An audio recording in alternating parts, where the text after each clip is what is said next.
Hi, I'm Tyra Banks, author of The Purpose-Filled Woman. And a friend of mine gave me an awesome idea to record the book, but in a very non-traditional way, to add my annotations and thoughts, the life lessons and things that I hope you get out of this book. Because when I wrote it, I literally wrote it for you guys. I wrote it for the people who have always wondered, was I created for a purpose? Does God really see the passion that's in my heart? Am I meant to do something in this world? And so I'm going to start off by reading the book, and then I'm going to give you a little bit of my thoughts every day. The Purpose-Filled Woman, and this is the second edition that you can purchase if you don't have your own copy at thepurposefilledwoman.com. Introduction. I'm sure that if you're picking up this book, you have some respect for the idea that God created you for a purpose.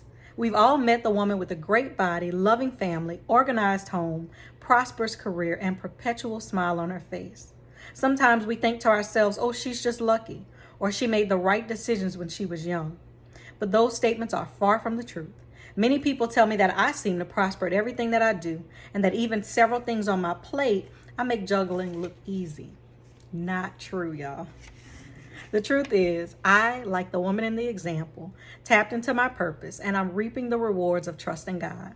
I made so many wrong choices in life. I paid dearly for my mistakes in terms of credit and education, my love life. I mean, it runs the gamut, y'all. My luck had nothing to do with my journey. There was no magic behind my repossessed car, bout of homelessness, inability to find a job, and broken heart. And so all those things happened in my life, and all the great things too. Trust me when I tell you this. God has been faithful through it all, and my success has come from following him. When I think of God's ways, I have this saying, I'm unclean, there's no good thing in me. But besides Jesus, and because I'm human, I was born into sin. So let's just go on and stop there. We can skip the trying to be perfect part. Okay, I have tried all of that part for us. I have done the overly churched thing for us. I have tried to be so perfect and crucify my nature. I've done all that part for us, right? So we can skip that part. Everybody I know, from pastors and preachers to prophets, to people who do yoga every day, we all have things in us. And so if we can get past, I'm not perfect, and just tap into the passion and purpose that already lies within you, I promise you that's where the win is. My closest friends will tell you I'm far from perfect, but my lack of righteousness, so-called righteousness, has not stopped me from living a purpose-filled life. In this book, I hope to offer you authentic words of encouragement as you walk your path to a purpose-filled life. God has not stopped blessing me, even though I am not perfect. And so I promise you that I pray through this book that he'll bless you. So I'm going to go through chapter 1. It's not about you. Woman of God, I want to first acknowledge that you are special and you are created like no other. God himself formed you in his image and blessed you with special gifts, talents, and abilities. He called you for a purpose, but believe me, it's not about you. There is a such thing as God's economy, and in it, your role is to bless others so that there's no lack among us. You cannot bless someone else without being blessed in the process when your intention, highlight that word in your heart, intention is to bless them. Those blessings you spread are all about your purpose, and purpose is all about intention. Let's talk about intention for a moment. Take a second to be honest with yourself. What's the reason you want to start that ministry, build that foundation? Who is it that you want to serve? Why do you want that TV show or that website? It's probably to help someone else and not yourself. Now think about your hurdles. Good thought, right? What stops you from writing that book or starting that business? What keeps you from speaking in public or getting that organization off the ground? Is you. Your pride, your lack of self-confidence, your fear of failure, your lack of time management. It's you hindering your own progress, not your needy family, not your lack of education. And in this book, I will challenge you to think beyond yourself, because the purpose that's wrapped up inside of you is bigger than you. Even the fact that it took me probably a year, my friend asked me to do this video series in this way. It took me a year to do it. Why? Because of Tyra. Because I thought I needed production in a certain way. And I felt like, oh, well, it's not quality, and would it reflect this way, and would people really get something out of it? The truth is, I get hundreds of comments that people are like, I love your voice. You're so calming and soothing. I've watched the same videos over and over again. Can you do more? And so what they needed and what Tyra's pride needed, two different things. Woman of God, you are called to serve God's people. Trust me, you don't have to wait for a voice from heaven to get busy, because the call is on the inside of you. See, there are certain things in your life that you can't not do, right? Like, I know a lady, she's born to be a business coach. Won't go do it. I don't know why. We're going to pray for her.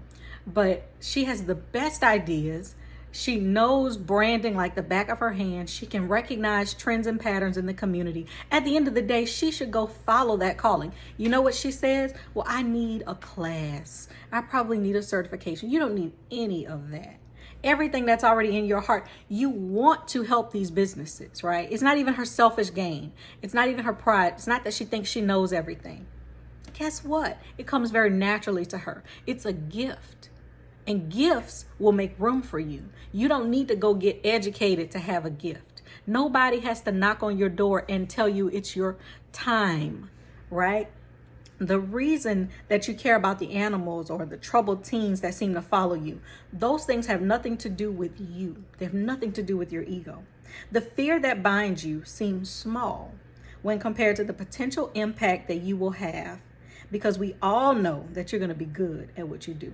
And woman of God, I can say that confidently, even though I haven't met you all, because I know women who are attracted to this content are full of visions and ideas. The visions you have in your mind of how you would set things up. You know just who you would call to manage things, and the way that you would give back to the community. That's because it's your calling. It's your purpose.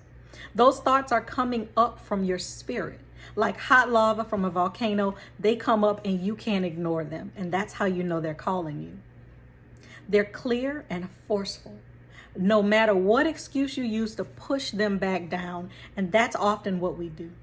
Stop hiding behind your factory excuses. I've heard them all. I've heard people say, I don't have enough education. I don't have enough time. I don't have enough energy. I don't have enough help. That used to be my excuse all the time. If your purpose only affected you, I would say go ahead, make all the excuses that you want. But guess what? Since God created you to serve a purpose in your family, your church, and your community, I'm charged with the task of motivating you to live it out. Fulfilling your purpose is not about you and when you feel ready to move into action. Imagine if Jesus said, you know what, this is not a convenient time for me to be crucified, right? We'd have no Savior. And so I don't know about you guys, but I have this strong belief that Christ, that God, that we are all a part of God, that we are one with God, right? That we are extensions of his grace in this world. And so his assignment was not about him, right? He said, I am in the Father is in me. And because he did not cling to his life, he was blessed with eternal life at the right hand of the Father. And the same thing happens with us when we choose to give our lives and serve. We get more energy. We wake up feeling alive. We walk with the knowledge of why we were created. Y'all, that's a blessed feeling. I can't tell you how long I struggled with a sense of loving Tyra and a sense of feeling like Tyra had something to contribute. I struggled with that, y'all. I was the person that would go volunteer and then go stand outside and pretend to talk on my cell phone so I didn't have to interact with people because I was so unsure of who I was. And now when I'm in a room, people say, you have such presence and magnetism and such a sense of self-assuredness. That didn't come from just Tyra waking up one day, right? I worked on myself. I processed those things because something kept gnawing in me, whispering to me, telling me that I was a part of something bigger, greater than insecurities, self-doubts, and worries. And so I want to encourage you today to respond to that voice that's on the inside of you. This ability to live in our purpose also contributes to making the world around us operate more smoothly. The young person in your summer camp that your summer camp that you start touches, that person will likely succeed in life. And they have a ripple effect in the community because of the work that you did. But if you put off doing the summer camp until you retire, not because you felt led to, just because you felt scared to, which is two different things, that child will be an adult and he or she will not have had your presence in their life. Imagine the possibilities. Remember, before God formed you, he knew you.